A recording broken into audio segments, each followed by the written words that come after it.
Hi folks, I'm up here at Fort Vermilion, which is way in the far north of Alberta, and here to monitor the post-flood situation. But I'd also thought I'd take a note to point out that it was about a year ago today that we saw the outbreak of the huge Chuckegg Wildfire last year in 2019. I'm here with Terry Jessamine, who is the Forest Area Manager for Alberta Wildfire Services, and he led an amazing crew last summer that took the Chuckegg fire head on. And there were some scary days there, weren't there, Terry, when it was coming in really close to high level at the beginning, and then towards the end it was jumping the Peace River, headed towards Lacrete. Tell us what that was like fighting that big fire. Well, as you mentioned, Premier, the town of High Level is where I live, and so it was a very big challenge, and it did come very close to the town. We were very successful at that time, and then it continued on, threatening other communities.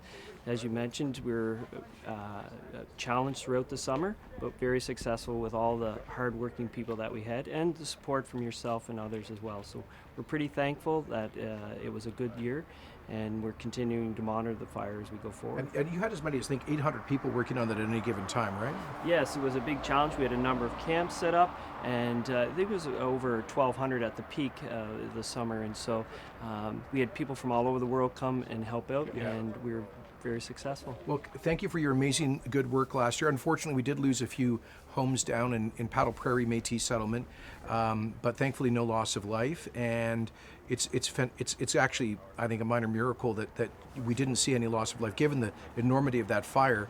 And so I just want to say thank you, and also once again give a shout out to the local leadership up here, the Mayor and Council in High Level, the Mackenzie County, the local First Nations leadership that worked very closely with the Wildfire Service to keep people safe.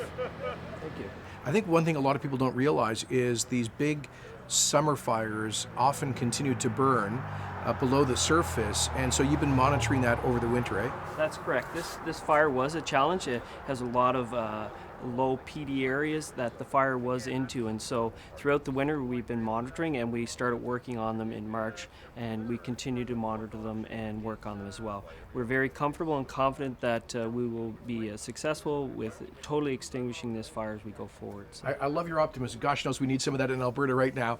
As I just said to you, we don't need yet another crisis to manage in this province. We've got enough already. But you did just brief me on the current state of the vestiges of the Chuckegg fire, and you do have a couple of hot spots that you're a bit concerned about, but you think you've got it under control. That's correct, yes. We have, like I say, heavy equipment on it, personnel and tanker groups on standby if needed. So, on top of everything else with the pandemic, we just had the floods here behind me, here in Fort Vermilion and in other locations along the Peace River.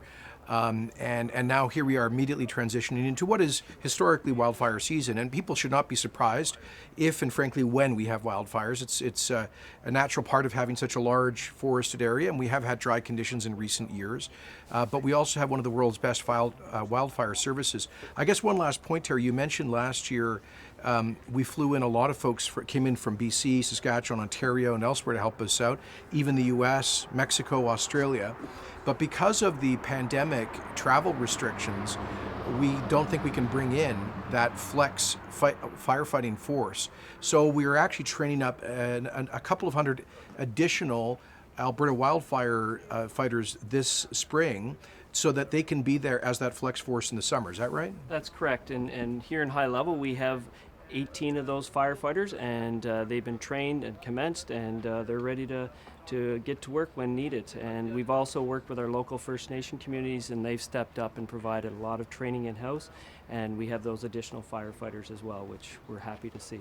Great. Well, so we're going to have, I think, one of the largest Alberta Wildfire forces in terms of personnel ever this summer. And I just want to thank Terry and his crew for helping to keep northern Alberta safe. Of course, we'll be monitoring the fire situation all across the province this spring, headed into the summer.